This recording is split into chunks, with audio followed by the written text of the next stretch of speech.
Okay, let's just get started. Welcome, everyone. This is the first talk of this semester of our Georgetown Chinese Politics and Economic Research Seminar Series. My name is Biju Liu. I am an assistant professor at the McDonald School of Business. I am co-organizing this speaker series with Professor Ning Leng at the McCourt School of Public Policy, who's also in the audience today. So the talk series is co-sponsored by the Georgetown Initiative for U.S.-China Dialogue on Global Affairs and the Government Department. Today, it's my great pleasure to introduce Dr. John Yasuda, who is an assistant professor in the Department of Political Science at Johns Hopkins University. His research focuses on this very, very interesting intersection between authoritarian regulatory state, political economy, and bureaucratic politics. He has published widely, and in particular, his previous book is about food regulation, food safety issues, which is called On Feeding the Masses, Anatomy of Regulatory Failure in China. He finds that China underperforms in food security, not because of corruption or lack of state capacity, but because of the difficulties of coordinating knowledge, procedures, and rules across different levels of government. When I first read the book, I found the idea very illuminating, convincing, and also refreshing. It's a very good book. I really encourage you to check it out. And today, Professor Yasuda is going to present his next book project, which I think will be as interesting as the first one, and I really forward to reading it when it comes out. So this one is about China's stock market. He will present about 40 to 50 minutes and then save the rest of the time for Q&A. So if you have a clarification question, feel free to raise it and raise your hand and ask. But if you have a substantive or longer version of your question, please save it to the Q&A after the presentation. So without further ado, welcome, John, and the floor is yours. Thank you again for being here. Great. Well, thank you so much for having me, and I'm really delighted to be able to present some of the thoughts that will be going into the second book. Much of this draws from an article that is currently under review. So if you are reviewer 1, 2, and 3, thank you for your comments. I will hopefully they'll be reflected here in this. We'll be reviewer 1, not the reviewer 2. Okay. Yes, exactly. But let me just why don't I just start here, share the screen, and let's get going. So the second book is really dealing with what I call necessary fictions that undergird the stock market regulation in East Asia, in particularly in China. Now, necessary fictions refer to the assumptions that regulators adopt about the market as if they were true during moments of uncertainty. And these fictions basically help link regulatory actions into a coherent vision for market development. They establish norms for financial activities, and they offer explanations for crises. So in effect, they make the business of regulation possible. And so today we focus on one of these key assumptions that are taken as fact, the who of regulation, the construction of an idealized modal investor upon which the Chinese stock market is built. Now, just by way of background, you have about 12.2 trillion US dollars market cap in China's stock market. So between the two major bourses in Shenzhen and Shanghai, you have the world's second largest stock market. You have a third new bourse up in Beijing as of 2021. But it's important to realize that in terms of the overall financing of the system, it's relatively much smaller compared to the money that's actually hocked up in the banking system. The vast majority of corporate financing is bank dominated. Foreign ownership remains low. It's relatively volatile, though pandemic measures of stock market volatility are a little complicated. But if you kind of take a wide, it's more problematic given the amount of retail investor sort of activities on the market worldwide. So China doesn't actually seem really off the norm. But if you widen the window to going back to at least 2010, it's much more volatile, at about 22.5 standard deviations. But perhaps most interesting, of course, is this dominance of the retail sector, with 80% of market turnover still being driven by individual investors, right? And this far outstrips anything that you see in the United States, which is about hovers around 20%. So 80% is very high. It's high for East Asia too. Korea and Taiwan hover around 60. So China's really quite distinctive in this regard. Now, John, I'm sorry yeah. to interrupt, but we're still seeing the first page of the slides. Oh yeah, sorry, that was all the build-up. So Okay. it's good. Now we kind of go on to it. Right? Okay, great. Let me just go. Let me just start here with sort of a vignette to sort of get us set up, right? I'm sure most of you are well and familiar with the individual in this picture, Jack Ma, Alibaba's sort of maverick leader. And so one of these sort of big events that sort of really took us by surprise in late 2020 is that this Ant Financial, which was part of Alibaba's empire, was all set to be listed basically in late 2020. And it was going to be the world's largest IPO. There was a lot of media attention that was being driven towards it. And we're talking about an IPO of about 34 billion US dollars, right? So it's huge. And then all of a sudden, the listing was suspended. This took many people by surprise. And a large part of this was, viewed to be a major overreaction by the CSRC, the Chinese Securities Regulatory Commission, to statements by Jack Ma at a major financial conference, where basically he criticized the regulator for its heavy-handed practices. He started saying that state-owned banks acted like pawn shops. This is all sort of stuff that no executive is supposed to do during a roadshow, but he's Jack Ma, so he didn't care. The politics behind the choice of not denying, but at least suspending the listing, you could go round and round, but clearly, this was a huge embarrassment for the financial system and the the star market, the new science-focused market where Ant was supposed to be listed on. But in reality, of course, financiers have really been, puzzled for quite a while about China's schizophrenic approach to its markets, right? So on the one hand, you have China sort of touting itself wanting to be like making Shanghai an international financial center. Regulators have gradually opened up the country, through its qualified foreign institutional investor scheme, the Hong Kong Shanghai Direct Connect, which links the Hong Kong and Shanghai bourses. Shenzhen was then added afterwards. And then you have a whole host of other joint venture projects. In 2013, you had the government developing the Shanghai Pilot Free Trade Zone, which sought to conduct major experiments in yuan convertibility, and then also JVs in the financial sector. And after sort of the height of the COVID crisis in 2019, 2020, you have a bunch of leading US financial institutions setting up shop in Shanghai, enticed by a bunch of looser regulations that allow them a freer hand in the onshore securities businesses. China has made a number of commitments to allow the market to dictate listings and pricings. Most recently with this commitment to gradually transition the system to a registration-based system, which was sort of made in the new recent securities law. Yet at the same time, the issue here, of course, is that China actually still adopts a relatively, hard paternalist approach to its markets.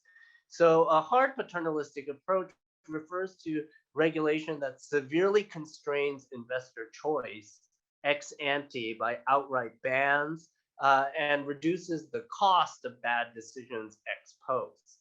So this is in contrast to a soft paternalist regulatory approach, which is more associated with liberal market economies, which respects the autonomy of decision making, or not reducing the choice set, but nudges actors towards better decisions through the provision of information and how options are presented to them. So this is really work by Cass Sunstein, Richard Thaler, arguing that this is sort of the architecture of most liberal market economies.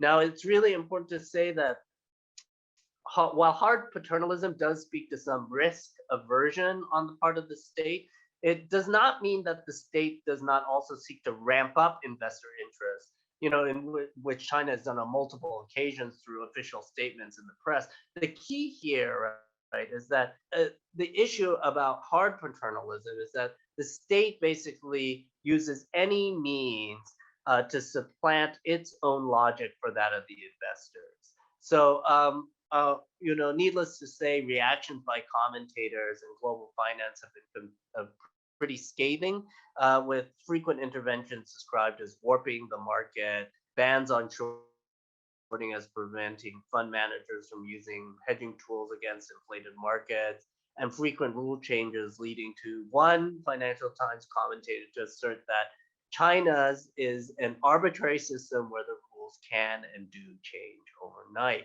So this leads then to, I'm just going to close a window here because my system, I'm using a web book, so my system is under a little bit of pressure right now.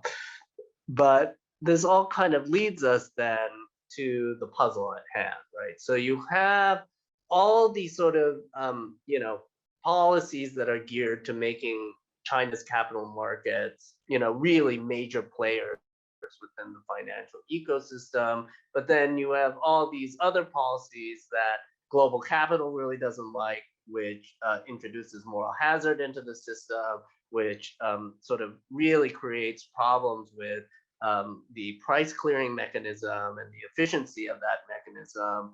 And so, the puzzle is so why do regulators employ hard paternalistic tools that undermine their efforts to build better markets? And the argument that I make is that it's really tied to that irrational investor, that it's tied to this idea of a regulatory fiction about a population of investors that is fundamentally irrational. Before we jump into sort of the core of that argument, I think it's useful to consider sort of the alternative explanations that most people turn to. And I say these are not really alternative explanations because I think it's useful to think about them as working alongside a necessary fiction. But the first sort of group really ties under sort of notions of fleet-footed capital. The classic argument, right, is that pressures from fleet-footed capital leads to the adoption of more sort of market-oriented regulations, right? So the argument would be that given China's closed capital account, okay. Yes. And but the basic argument, right, about this closed capital account is like, well, China has a closed capital account, so you don't have all these pressures, so you get these hard paternalistic practices. But as you can see here, right, China has been gradually expanding its sort of access to foreign investment over a long period of time now. But yet its hard paternalistic approach remains relatively unchanged. I mean, the other argument that you can think of then, of course, is tied to sort of classic state-business relations, right? And it really stems from the state's desire to control rents through the financial system. Now, Victor Shi has shown how access to capital is granted on the basis of factional struggles, and you have people like Meg Rithmeyer who point to mafia business-like arrangements that use the stock market to create dependence on the state. again, this is all really helpful, but it doesn't take us all the way because we know that it's always China's largest financial firms that bear the brunt of state interventions when they're called to purchase devalued shares or compensate investors for losses. And restrictions on market movements, trading practices, and financial innovation have limited firms, in their ability to hedge their risks during bull markets, and also to sort of capitalize gains even as markets begin to turn south. So, it takes us part of the way here to explaining a hard paternalistic thing, but the empirical record doesn't quite match up with it. And finally, sort of your third set of explanations, I have to deal with sort of China's sort of developmentalist, sort of state capitalist sort of model here. And so naturally, you have hard paternalism as a way to sort of direct financial flows towards certain sectors that you want to see develop, right? But the issue here is that, again, it doesn't quite fit in that well, only because one of the big projects for the stock market in China has been to develop a NASDAQ sort of its own, right? And China has sought to develop a new innovation sort of stock market board for the last 2 decades, and they've really not been very successful. And a lot of it is tied to the regulators' very heavy control, leading most innovative companies to list offshore, right? So you can see this trend where China's sort of best, tech companies list offshore. This has always been seen as an embarrassment because then you don't allow your onshore investors access to your best companies. So, there's the state's attachment to paternalism really seems more an obstruction to realizing its goals in industrial policy than sort of helping with institutional comparative advantage. And so I think, this is where it's quite useful to actually think about, how an ideational approach can help to fill in the gaps. That the idea being here that, there is a set of ideas and sort of market philosophies that regulators have that basically are, different pressures are filtered through. And so, we have to get into the mind of the Chinese regulator. And so, as mentioned, right, adopting certain regulatory fictions help regulators to navigate crises, interpret environments, and reduce uncertainty.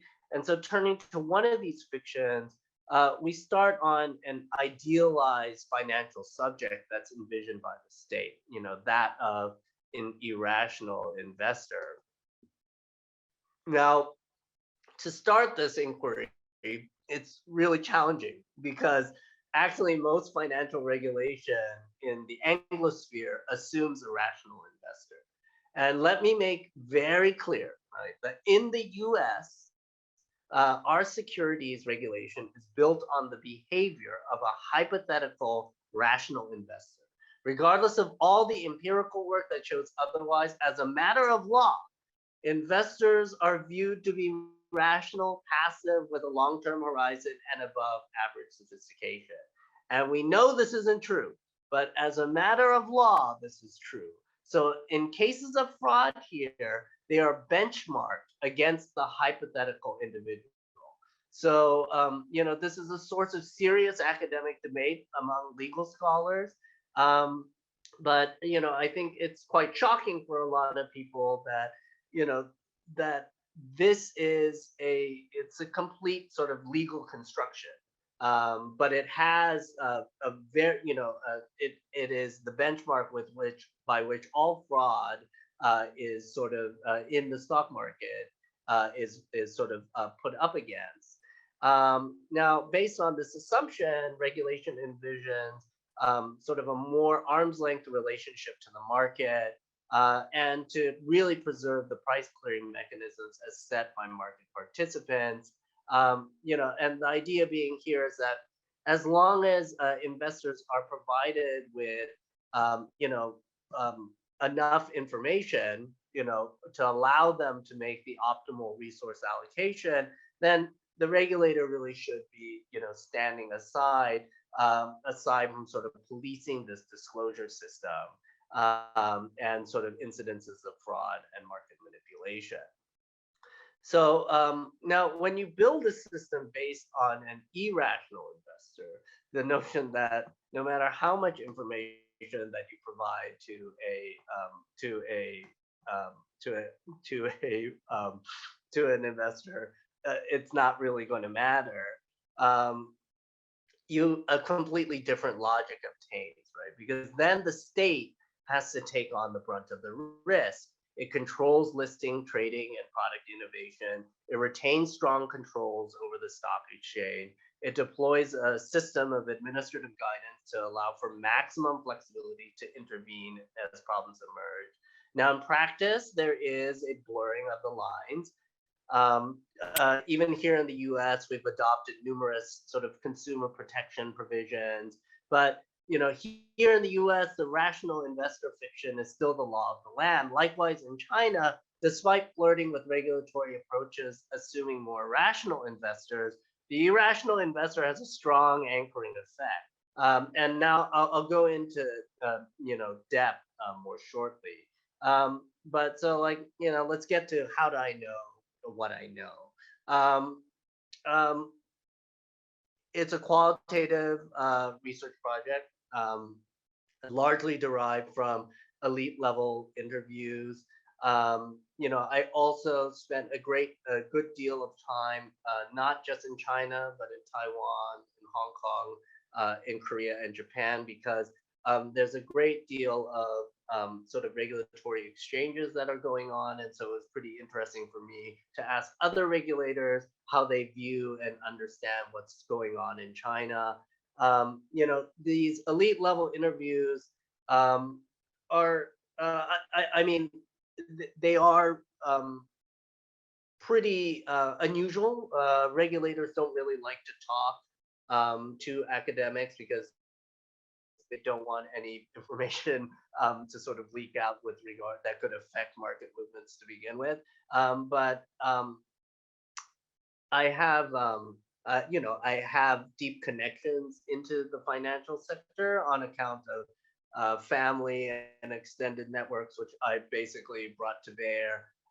And so the interviews really provided a uniquely, opportunity to ask about the decision making, sort of the reasoning process, not just how the decisions were made, but really about what sort of concepts that were driving regulatory thinking about this. And of course, I to the extent possible, I triangulated this, amongst different types of interviews, but then also with a growing archive of material that I collected. Some of it probably I shouldn't have, but I do. There was an interesting discussion of actual market manipulation and how the CSRC is supposed to deal with it that I got my hands on.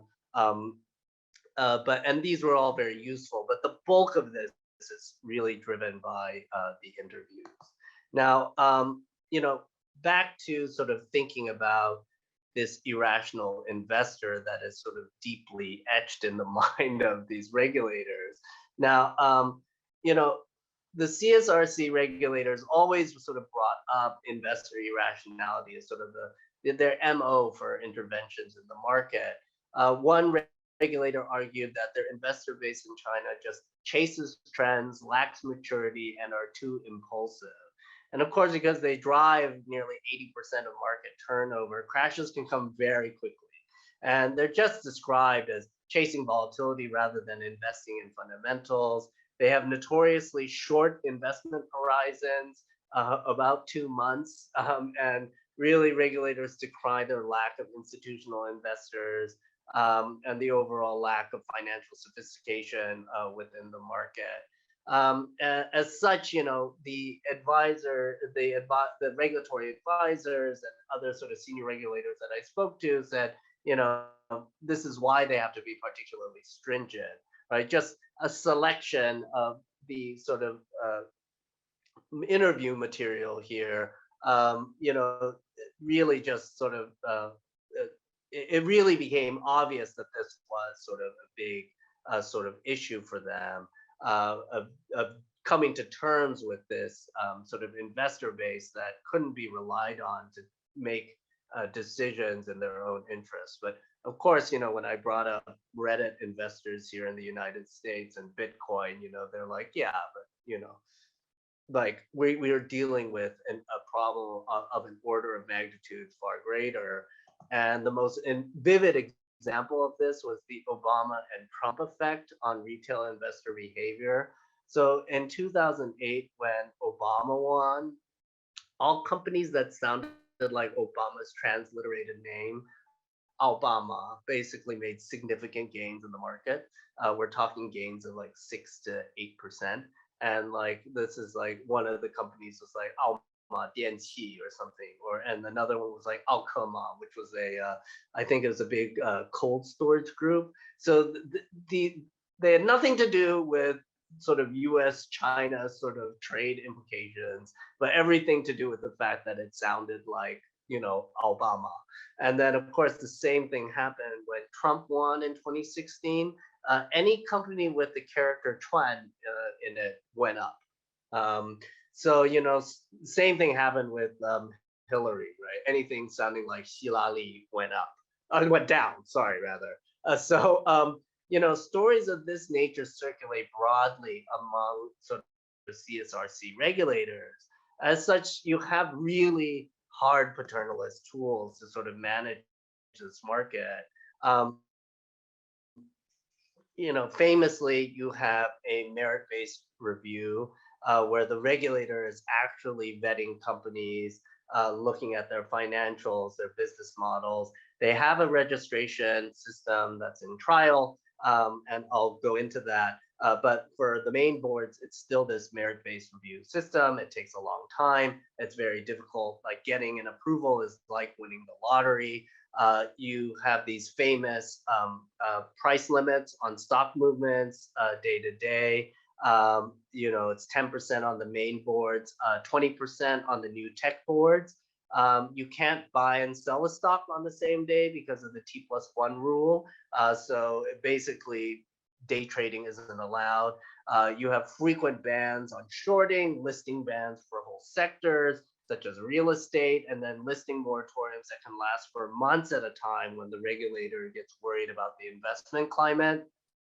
And in terms of financial innovation, the CSRC has a positive list system, right? So unless it's specifically allowed, you're not supposed to do it. So it puts a lot of these innovations on very nebulous ground. Now, from 2010 to 2015, for those of you who followed the market, right, you had an explosion of new products and financial innovation. This is like all the wealth management products too that were coming out at this period of time. But after 2015, after the big crash, financial products are, when they come out, you never know how long they'll be allowed to circulate. And of course, the big sort of thing that everybody likes to sort of, point to is sort of China's national team of, state-owned financial companies that are basically instructed to go into the market whenever the market sags. And the idea here is that, well, you won't even allow market practitioners and investors to really incur the losses of their choices. So, if you think about hard paternalism as really constraining investor choice, you don't even get the choice to lose, which is an interesting way to sort of think about it. Now, all of this is sort of undergirded by a state-oriented exchange, right? So you have a state-owned exchange. Its members are dominated by state-owned securities companies and various agencies. And the idea here is, of course, you have to have very strong control over the regulatory apparatus. The CSRC appoints the head of exchanges, and they always come from the CSRC and not the managerial staff of the exchange. So there's extreme control over the listings process, and they receive very clear signals from the regulator about the suitability of candidates, pricing, and investor breakdown. If the regulator approves a firm, the exchange must list the firm. One senior equities lawyer told me, he says, the CSRC approves and the exchange handles the procedures. The CSRC moves first.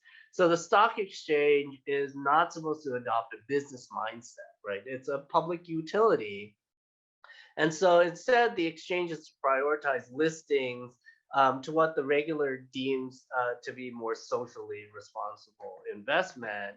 And like one of the big things here is, so of course it sort of coincides with these major sort of programs, during the recent poverty alleviation campaign, right? The exchange was prioritizing listings that came from any like 国家贫困县, right? So any sort of national impoverished county, if it had a firm that wanted to list, it would get prioritized. It wouldn't, they made it very clear that they weren't loosening requirements, but they got to move to the front of the queue, which in a system where everybody wants to get listed is quite an advantage. And so, this is sort of the ecosystem that has been created. And, undergirding all of this, of course, is administrative guidance, right? Which, that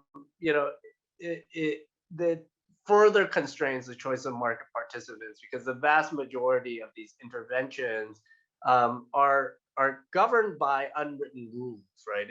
It's often sort of the web of rules, regulations, and conventions that are flexibly deployed as market conditions evolve. And the CSRC uses a host of internal guiding documents that are quite broad and less rigid than actual regulations and statutes to guide their decision making. So Nico Housen at Michigan, he's written a really good paper on China's insider trading regulations. And he shows how even though as a matter of the law, it's quite narrow what the CSRC can do, but the internal guiding document actually shows that the CSRC has a lot more maneuverability to deal with insider trading. So just to give you a sense of what this looks like, right, is that, at the end of the day, right, a lot of people grow quite frustrated because they really understand that administrative guidance is really just a way for the regulator to sort of control the system, right? And that there's no real law that is sort of guiding things. One of the funny like caveats that someone told me, he was a securities lawyer, and he just said, yeah, that the CSRC doesn't really have a telephone for lawyers. They have a telephone line for investors, but lawyers don't know who to call, right? And this is of course very intentional, because the way that it works is that no regulator actually wants to be caught giving advice on a particular rule that they know may change, right? And the lawyers now are desperate to get some sort of assurance that what they're doing, a new product is going to be, will go through, that the listing, documents are all in order. But the regulators' famous words are always, well, my current interpretation of the rule at this time, and because they don't want to ever really make a firm statement. And so in practice, it's really hard for market practitioners, right? When I talk to them about what a financial conference looks like, the famous sort of Lujiazui conference that they have, these folks who are in the state-owned securities companies, right? They say, when we go to these conferences, it's not just to have fun and sort of, exchange business cards. It's really to try to figure out where the regulators are meeting, and then try to get into that conference to figure out what they're thinking, right? Because we're all trying to guess how they're trying to make sense of the market too. And so you try to get all these personal meetings with regulators just to sort of have this, have it done. And, for example, when around 2011, 2012, one of the reasons why uh, a major sort of securities house started going pretty hard in terms of financial innovation was because their boss had sat down with a regulator, and it was basically intimated that this was a good moment for them to introduce new products and get more ambitious with sort of margin trading and things of that sort, right? So this is a very integral part of all of this system. Now, that being said, right, when I was out in the field, and for those of you who are grad students or doing sort of research on things real time, the problem with China is that things change very, very fast. Now, the star market, um, uh, there had been a lot of rumblings about it, like a new NASDAQ board for a while. Like as early as 2015, 2016, I've been hearing people say, yeah, there's talk, that we're going to start a new board. But they basically said, look, the CSRC really doesn't want to move on it. The after the big stock market crash, no one is interested in starting new sort of risky projects. But then all of a sudden, Xi Jinping gives a talk at the Shanghai Expo. And apparently it was because the Shanghai Stock Exchange, through the Shanghai municipal government, sort of had lobbied to get the new sort of star market into the speech. And so all of a sudden it was going to be established, right? And this made me really worried because I've been collecting all this information about this sort of persistence of a hard paternalist approach to the market.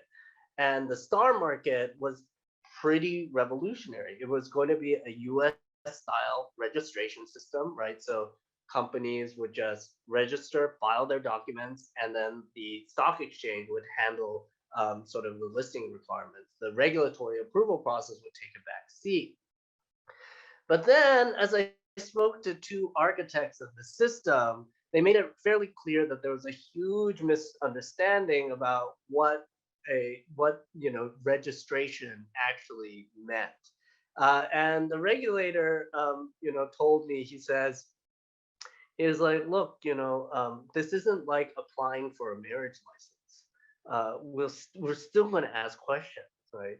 And all of this, he said, was tied to the fact that most regulators didn't believe that a process of asking for more information for a bunch of investors that we don't know how to process it is going to really address fraud and manipulation of the market. Now, other practitioners explained that the new board challenged very deeply held convictions about how markets are supposed to be run. Initially, the board did operate as planned, but already by late 2020s and into 2021, regulators already started stepping in, sort of questioning whether listing candidates had viable business operations. And so you saw a real tightening over the IPO process, even though it was billed to be this sort of new revolutionary change in the capital markets. So at this point, you should be saying to yourself, well, this isn't really a fiction, John. This is empirical reality when you do have 80% of market turnover being driven by individual retail investors. Yeah, this is sort of the market you're going to get. This is why you need a pretty heavy-handed approach. But it's a bit more complicated than that, right? Because there is a self-fulfilling cycle of work. And this was explained to me by a senior government think tank researcher who was involved with sort of consulted on building the star market. And he explains to me that, there's a problem because regulators kind of understand that they've created a bit of a problem for themselves, because there is a chance that China's investors are in fact behaving rationally given the uncertainty of the regulatory system. So he highlights it as follows, right? So from the regulator's viewpoint, to keep investors from moving into risky stocks or for tamping down volatility, the regulator is going to just change the rules, right, all the time. In turn, investors avoid holding stocks too long or engage in very risky plays, which leads to increased volatility. The regulator sees this and says, see, it's because our investors are so irrational. So they change the rules again, right? So in many ways, the regulator is the author of the very problems they seek to solve. Now, hard paternalism is pretty, it's not a China problem. It's not a China sort of issue here, which we'll see. And I'll bring it up because, as I mentioned, I looked at also Japan, Korea, and Taiwan, and you see very similar sort of practices in the market. But you can see sort of that, under a sort of state capitalist framework, and I put state capitalism in a question mark because I really don't know what to label the Chinese political economy. I'm sure Li Zhi and Ning have their own sort of a concept that they use in this sort of political economy sweepstakes that we have. But suffice it to say, you see a distinctive regulatory philosophy that's built on an irrational investor, where the efficient capital market hypothesis isn't really something that they buy into, and that that the answer is really hard paternalism, right? That the state is viewed as the rational actor, and that's an assumption, right? It's an assumption as much as as what your investor base is, whether they're rational or not. These are just assumptions, right? The liberal market economy, of course, looks very different. So, it's important, right? Again, and I really just want to emphasize this as I close out here, that this is, we often like to think of China as sort of the sui generis case. And yes, so the stock market in China is, on the extreme end of the hard paternalist sort of spectrum. But the specter of an irrational investor is there in Korea, in Taiwan, in Japan. And probably it's most surprising for people to find out that that's how regulators think about that in Japan, given how advanced the Japanese capital market is, right? But you see it in listings, trading, and financial product offerings. Most of them have price limits. Most of these other markets have trading restrictions. They're very allergic to high frequency trading. The non-market interventions are routine. They all have specialized vehicles that do this. The Bank of Japan is now one of the 10 biggest shareholders in 40% of listed companies within the Tokyo Stock Exchange. And it's because they've been conducting afternoon exercises ever since 2013. It's done basically to lower the equity risk premium to drive Japanese households back into the market. Most of the exchanges are, at the very least, sort of, like the Japan exchange in Japan is demutualized. It is a privatized corporation. It is listed, but there are a lot of sort of external controls that are put on it by the Japanese FSA. In Korea and Taiwan, you have these sort of, the stock exchanges are sort of quasi-public, quasi-private organizations. In China, it's state-controlled. And of course, administrative guidance is just sort of part and parcel of how the regulatory state works in these places. Theoretical implications of this, of course, is so you can have really varied responses to financialization here. And a lot of this is, even though you're saying that you're liberalizing, it doesn't necessarily mean that your practices might be changing, but your core beliefs might not. And that's going to lead to sort of a different tenor of your financial liberalization program. Again, you have to sort of think about East Asia as a potential region for an alternative regulatory orthodoxy that may begin to challenge, the Anglo-American sort of approach to stock markets. You need to think also about how ideas really are not just ideas, right? That they're very consequential for how you actually build your system. And, we have to think more about why core beliefs don't change, right? This is something that I'm sort of dealing with in the book. The self-fulfilling cycles that I had sort of highlighted are one of those things that happens for regulators as they approach certain problems. But like for those of you who are less interested in that, like let's talk about real life implications, and I just leave them out there as more open-ended sort of ideas for generating discussion. But there's a lot to talk about a Sino-US financial Cold War. There's a fun book written by James Falk, who is a fairly senior executive of the Hong Kong Stock Exchange. And, he highlights that there's a real concern here. Also, sort of, you can think about China's scrutiny over the VIE structure, right, which is what was used for most Chinese firms to list abroad. The very close to banning this structure, which would have created huge problems for overseas listings. And of course, its influence over tech stocks and the way that they've approached it has really sort of, I think, dampened enthusiasm about the onshore market. In the US, right now we're having increased scrutiny of overseas Chinese listings, questions about investor protection, problems surrounding data collection. So there's a real chance that you do have a downward spiral. What are the chances that China makes a real move towards a free, standardized, and global equity market? I'll just say I'm pretty skeptical. And chances of China developing a major onshore international financial center in Shanghai, to me, seems a pretty far off possibility. And I really think at the end of the day that Hong Kong is going to be still the major offshore site for China's IPO listings.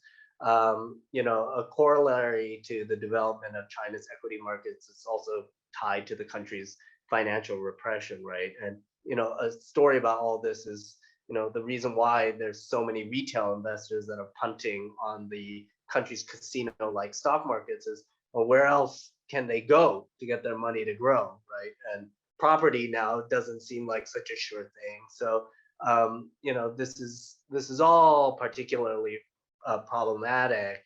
But all of this is to say that the stock market remains, as many institutions are in China, a work in progress. So I wouldn't be putting money in anytime soon, though I'm slightly exposed to Chinese stocks. But we can maybe talk about stock tips in the Q&A.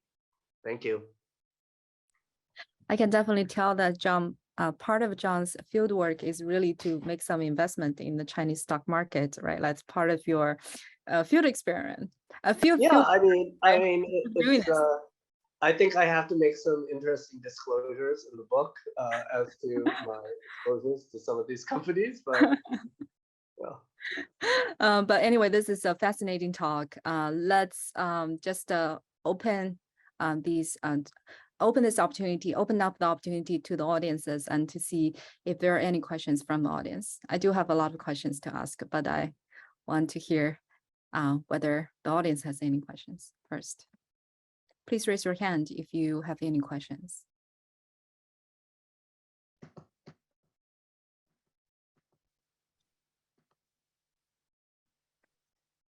I can ask you a question first. I guess the talk is very rich, but the first question I have is that basically, you're talking about how this sort of the style of hard paternalism is really the style of regulation we see in the stock market. I wonder to what extent this is because the government can actually afford this. Because a very interesting comparison between US and China is that in China, actually 70% of the household wealth is concentrated in real estate. And I think there was around probably 20 that's in cash, and the other only 10, I guess, on average, the household wealth will be in the stock market. This is so different from the US, when you see probably people have less than 10% in the form of cash, and how Yeah. I guess like real estate 30%, but most of the other wealth is in the stock market.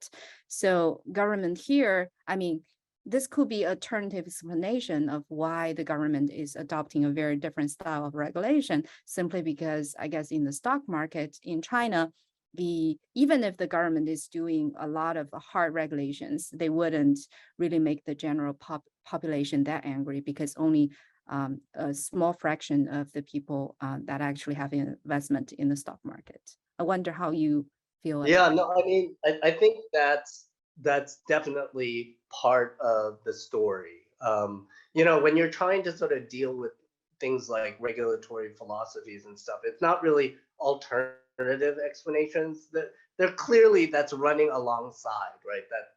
That they can sort of be a bit more arbitrary, and they can make these interventions because the exposure of households is not as high.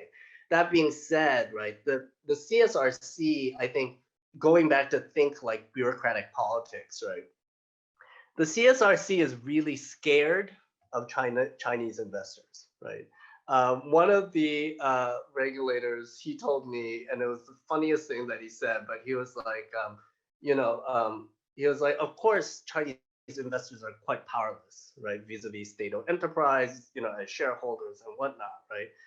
But they have 话语权, right? They have the power of their voice, and he was like, and there are two areas of public opinion that the government generally likes to generally pays very close attention to. One is the soccer and the national team, and the second is the stock market. And the way that they interpret it as, it's like general sort of market sentiment. And so even though there is not that exposure, like if you're a regulator, right, if there is a big mishap on the market and it's on your watch, right, you're going to get fired, right? It is a very punitive system as a sort of as a bureaucrat. So there's a lot of things going on, which I think, this story is just part and parcel of this broader thing. And I think this is where work like Liz Thurbin, she writes on like a developmental mindset in East Asia. And I really like the book, but her book has the same problem that I have, right? It's when you're talking about the outcome, right, which is a hard paternalist regulation, right, you'd have to be pretty, I think, naive to just say it's just because of an irrational investor, right? I mean, so I think for me, what's really interesting is not that the irrational investor is like the sole explanation, but like how it begins to interweave with the stories about like, this scenario.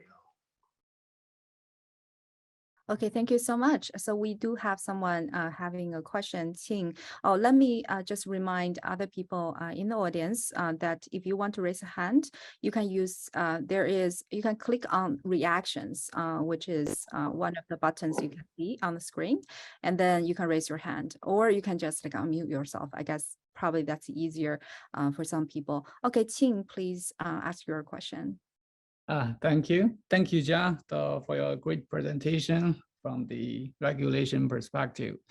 Actually, I used to work in the financial institution in China, and personally, I'm a personal investor in the A shares for years. So my question is, do you personally invest in the China A shares? And do you think the market is effective, or I mean, like, do you believe any actively managed strategy will be paid off? Oh, by the way, some like a background information. Qing used to work, I think, in investing. You used to work for a fund, and he's one of my previous MBA students. So that's why I think he's Okay. some tips from you about the stock market. Yeah, no, I mean, right. So, I mean, like, I feel really, it's a great question. But maybe the way that I could frame it for you is to sort of think about sort of can you make money? Yes. But the cost is high, right? And I'm sure when you were doing your due diligence, it was a nightmare, right? You have your third-party person that is doing due diligence for you, but then you also have another person doing due diligence on the third party doing due diligence to make sure that they're not, that they're not messing around with like looking at company financials and whatnot.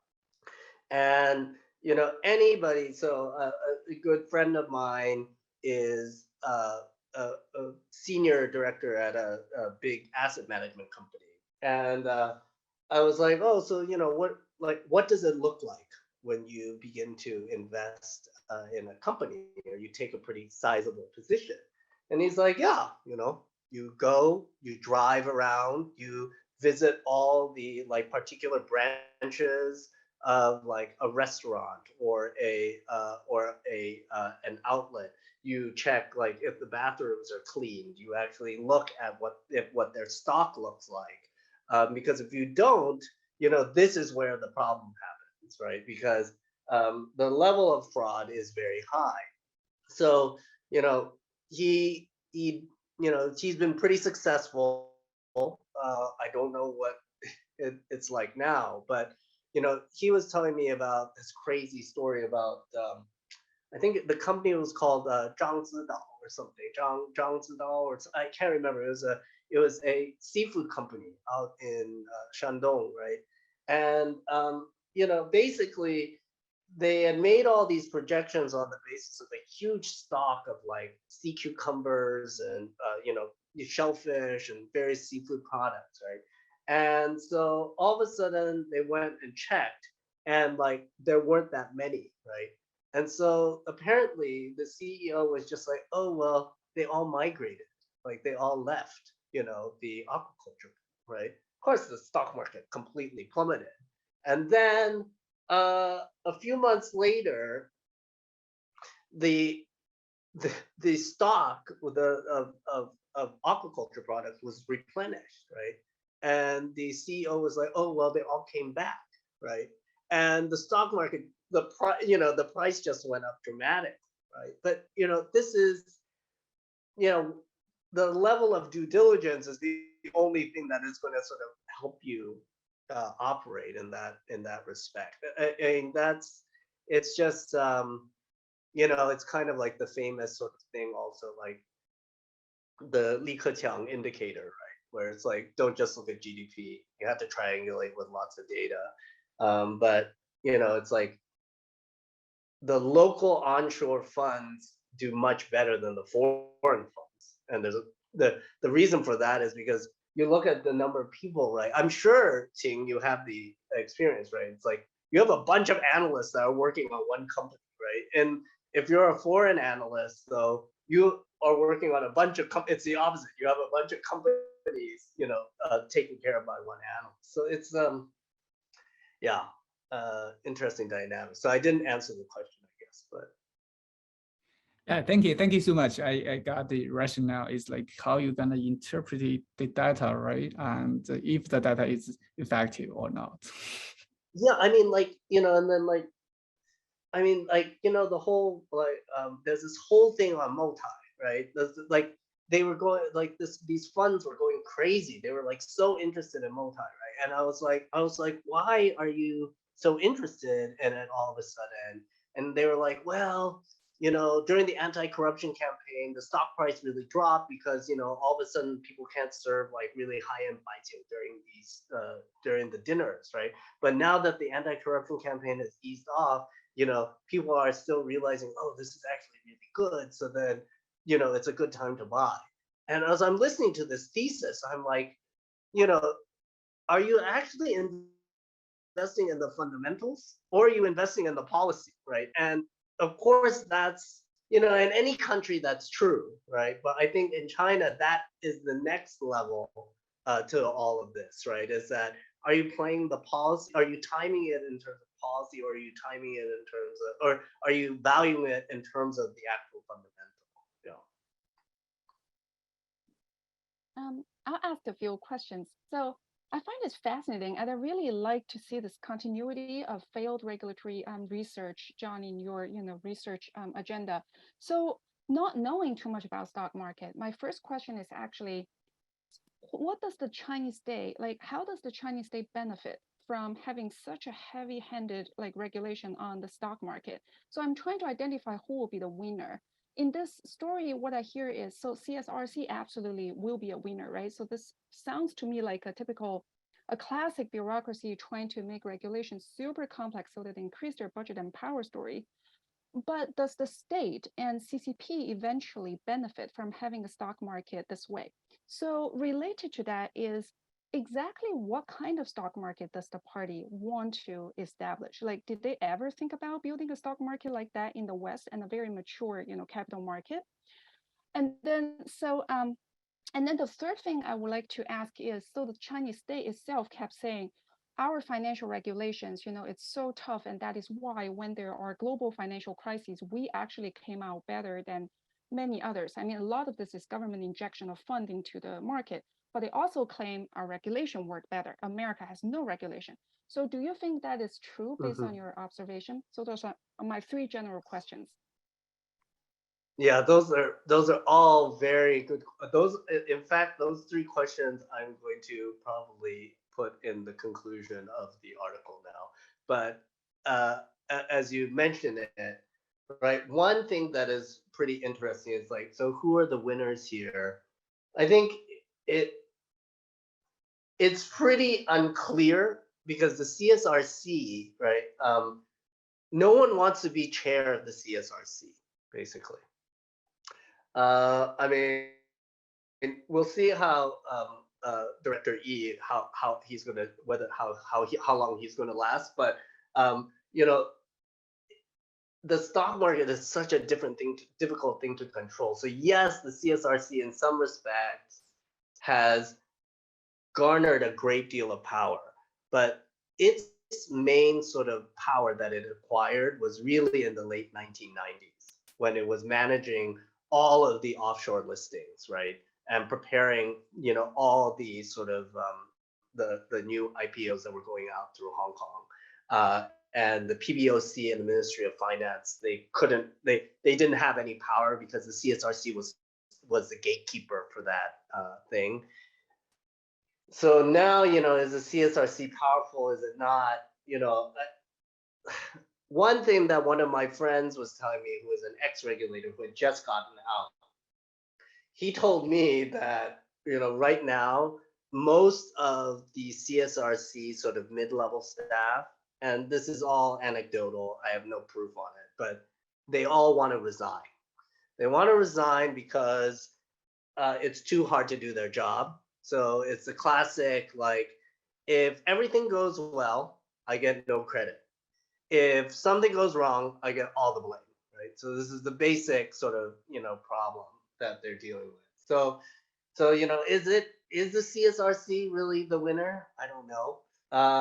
What about the state-owned enterprises? Yeah, you have a fairly privileged position within the market, privileged access to capital, but you don't really need the stock market if we're really honest, right? The banks are your primary source of funding. And in some respects, the SOEs, like the privileged position that they've acquired is there are a lot of costs attached to it. So one of the things, for example, on the main boards, your listing price for your IPO is capped at 23 times earnings, and it leads to underpricing, right? And so a number of NBER economists have looked at this and said, yeah, from 2010 to 2020, basically, China's IPO market has left about 450 billion US dollars on the table, right, due to this underpricing effect, right? So, yeah, do SOEs make out? Yeah, I guess so. They're kind of protected also by the national team. Yeah. And then the central government, I think it's been a frustration, right? I think that's why Xi Jinping actually said he wanted to launch the star market, because the CSRC had been dragging its feet for so long, and he said, no, you're going to launch it. And it took everybody a bit by surprise. So I think the central government in general, though, is like a little embarrassed by the sort of volatility and the scandals in the stock market. And so I think that's really interesting, just thinking about the winners and losers. And I think the story is that it's basically a story of losers. Everybody is kind of worse off in this system, which again, I guess, leads to this puzzle, right? Because if it's not, and this is like Mark Blythe's whole work about interests don't necessarily drive economics all the time. Sometimes it is ideas, and sometimes really bad ideas sort of drive the story more.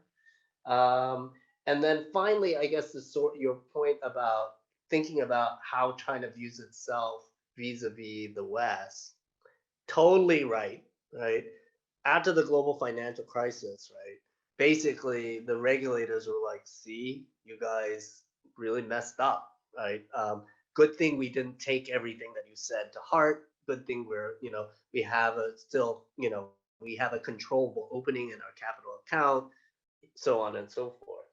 But then paradoxically, after that, the CSRC, right? So the timing of it, 2010 to 2015 is when basically the CSRC relaxes all of its restrictions, right? And all of a sudden you get all the wealth management products, the new shadow banking, all this sort of stuff happens.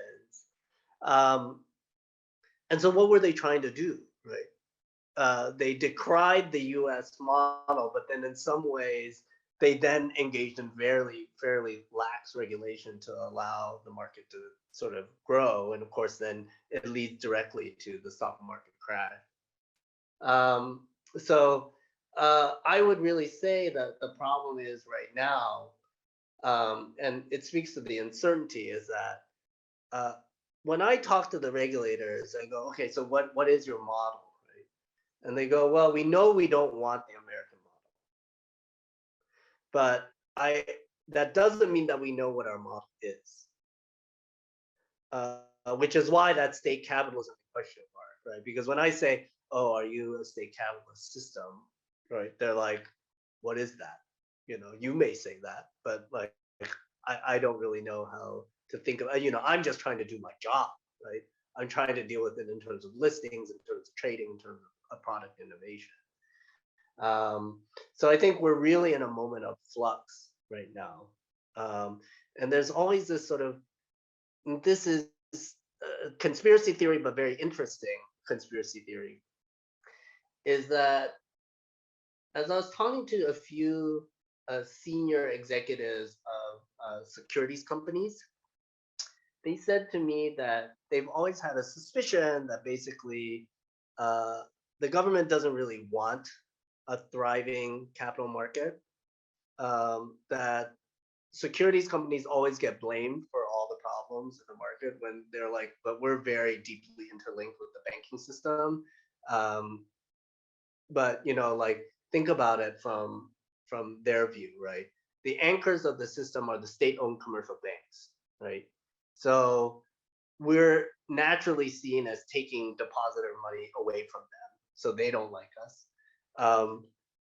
When we talk about corporate governance, shareholders and whatnot, do you really want to hand over control to a bunch of diffuse investors when you are trying to run an industrial policy, because doing it through the capital markets is not as efficient as doing it through banks, right? And so he was like, and then the CBRC, the CBIRC, the China Banking Insurance Regulatory Commission, has always sort of, seen itself as better than the CSRC. And then meanwhile, you have the PBOC, who's like, there was always talk of like, actually, will the CSRC get absorbed back into the PBOC sort of thing? So it's really a complicated sort of, it's super in flux as to, where the system wants to go, where it's headed. That's why whenever I hear Goldman Sachs or any of these other folks go, yeah, bullish on China, I'm like, I don't know the regulators would say that, themselves, Is there any other questions from the audience? In fact, I have some like other questions, especially I found it fascinating that when you're talking about this self-fulfilling prophecy, especially the vicious circle that we're seeing right now. But I also wonder if there's any ways to break this kind of a vicious cycle or self-fulfilling prophecy. The things I'm seeing right now are two things that's related to scale politics. I'm using the phrase that John used in his previous book, even though this is a very different scale I'm going to talk about. One, I think, is just the sheer number of these retailer investors that you're talking about, right? This is how Chinese stock market is very different from other major markets because of the lack of, or like a smaller share of the institutional investors in the Chinese market.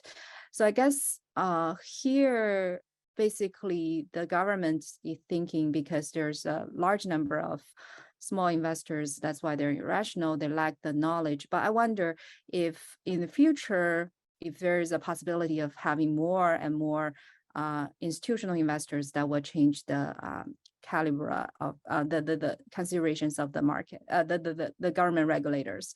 And the second scale I was talking about, I was thinking is basically the scale or the size of the companies that are right now, existent in the Chinese market, because we know that a lot of especially good Chinese companies, they are listed in the US or overseas market or Hong Kong, right? Rather than listed in Asia, because they see the other route is actually more profitable. But right now, seeing all these changes related to geopolitics that may actually attract some of the Chinese companies going back to be listed in the Chinese domestic market. For example, we've already seen like the three major SOE telecommunication companies are going back to China. So I wonder if this kind of the change of the composition of the market that go listed in China would also change the considerations of the retail investors, because with this better companies, they don't have to gamble, they don't have to, do irrational things, and they know better about their fundamentals. So it's a long question, but I wonder if no, it's great because the institutional investor question is it's good, and right, this is the story of most capital market development, right? You have retail investors, folks doing lots of crazy things on the market. Eventually, they lose enough, and it moves into more passive investment into these institutional investors who, over time, due to better performance, right, that they eventually, the market sort of begins to, it matures, right? This is sort of the classic way that we've seen it in other capital markets. So this was put to, I think, Yi Huimian or the previous CSRC chair, where they said, oh, is that what's going to happen in China? And he goes, well, it's really interesting because we're actually at a moment where you have such high level retail investor participation alongside fintech. And never has it been the case in the development of capital markets that individuals have the ability to access the market as quickly as they can and collect information as quickly as they can, right? So these individuals don't necessarily want to hand their money over to institutional investors. And that's creating a barrier for this sort of natural development. The second thing, and this is something that Victor Shi told me, and Vic was actually, he was playing the market, right, as in the hedge fund, and he was on the buy side for a couple of years, right? I mean, this is what all academics should do. We should take a sabbatical and then try to make our millions and then come back. But the point there was institutional investors do not perform well in China. And one of the reasons this is like, for example, there aren't that many derivatives, right? And there aren't that many, and then the frequent bans on shorting, right? And hedge funds, one of their primary things that they do is they like to short, they take a hedge, right? And so they can't really do a lot of the things that they can do offshore. And so naturally, they're not making that much money. The other problem, which was explained to me by one of these mutual fund folks onshore, was there isn't really a lockup for retail investor money. And the reason for that is because, the government doesn't want them to, doesn't want retail investors to feel trapped, right? So they can take their money out. But because their short-term investment horizon, right? In the US, in most advanced markets, your investment horizon is about 1 to 2 years, right? In China, it's about 2 months, right? And so if the money that's coming in can be taken out by these individuals on a 2-month basis, in order to keep their money, you have to really be aggressive in your plays. So oddly enough, the institutional investors become as aggressive as the retail investors, right? So it's really difficult to square the circle. But there's been a great paper that came out by Dan Pachuniak at NUS on the development of institutional investors, and it's pretty fascinating in terms of what he's saying, and because they are growing, so it's changing. Your second point about the repatriation of companies, yeah, it will happen, but I think I don't think they really want to go back to the onshore bourse because capital is just not as deep. The pool isn't as deep as going to London, right? Going to New York. Maybe you can't do that anymore because, of the geopolitics. But this is why Hong Kong is always going to remain China's premier listing venue for, gaining access to global capital. And, a lot of people in Hong Kong, they always get worried. And so I conveyed this to someone up in China. I said, yeah, I was talking to some SFC guys and the Securities and Futures Commission in Hong Kong. And they said, oh, yeah, we're always a little nervous about, because we are the premier site for the listing of these onshore companies. And this one regulator just said, look, I understand why they're scared. He's like, I go down and I try to calm them down all the time too. But of course there's going to be a reallocation. But, it's like we don't have an international financial center now, right? So if our companies really want to generate the capital they need to generate, and they need to generate lots of capital, right? Because infrastructure is very expensive, right? We need to go abroad. And so I think you'll see the repatriation about some of the bigger companies, the ones that are much more tied to the sort of lifeline industries, commanding heights. But I don't, I think still the medium-sized large firms, I think will still end up listing in Hong Kong. So, again, this is to that point, but, Ning was bringing up in her question, it's, if you're a company too, that the regulatory environment in China is pretty complicated. So you look at the US and you go, oh yeah, it's a lot of anti-Chinese sentiment right now. The SEC is making trouble. The White House is, sending all the wrong signals. But then you go and you look at China and you go, yeah, crackdown on big tech. Ma Yun is very quiet all the time. Like, what's our position there, right? Like, well, what is the regulatory environment? So if I was a company, I go, oh, well, Hong Kong's a pretty good listing venue for me right now, right? You can't do Tokyo, they don't speak English. You can't do, Taiwan, forget it. Korea, it's too small. Maybe Australia, but it's so small too, right? Go to London, but Is winning. yeah. I mean, Sort of. anyways. Yeah, but I agree with you. I think especially Hong Kong right now is still having a very special, position in the Chinese overall economic system. Some people think that Hong Kong's position will be replaced by Shanghai, but I don't think so. Precisely because Hong Kong has a very special side of institutions that actually right now becomes even more important. Yeah. For the Chinese economy. Yeah.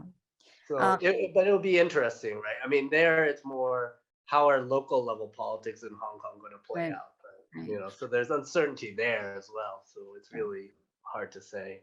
So we do have sorry.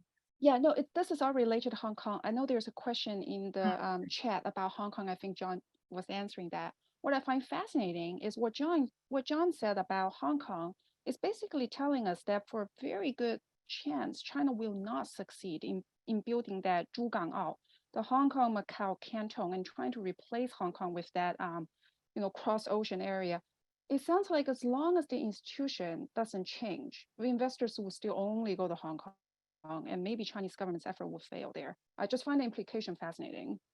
Yeah, I mean, it's right. This whole like Greater Bay Area sort of idea always made a lot of sense in the sense of, I mean, the Hong Kong market is so small, right? Like, what are you going to do, right? Of course, it needs a hinterland, right? China, like Hong Kong has only survived, with China as sort of the theoretical hinterland, right? So the idea is, okay, expand it. There is a logic to it, right? But again, when you think about the regulatory and institutional structures, exactly, right? This is, the integration is not as seamless as you think it would be, right? And like I talked to, one of the best conversations that I had was with one of the folks, I won't say his name, but one of the guys who was an architect for listing all the H shares in Hong Kong, the SOEs that were moving out to list in Hong Kong originally. And he basically said that it was like Zhu Rongji, his team of people, and they were just sitting down, from a conference table being like, is there enough law to actually get this thing to work? And they kind of just tweaked a system and built a little Frankenstein thing. And then all of a sudden, Qingdao beer is listing in Hong Kong, right? And it's not really because it was like rational or logical or made sense, politically and economically on the macro side, it made sense. Legally, it was on tenuous ground, but of course the global markets loved it, right? So it's hard to say if just the institutional sort of dislocations will be enough. Maybe the global markets will like it, right? We paper off all sorts of problems all the time, right? So all very interesting. Thank you, John, for this very interesting presentation and also a very interesting book project. I really hope that we get to read it as soon as possible, and best of luck with the whole writing and also publication process. All right. Also, I want to thank everyone in the audience for participating. We're going to have another talk next week, so please pay attention to the email list that you signed up for, and I will see you next week. Thank you, John.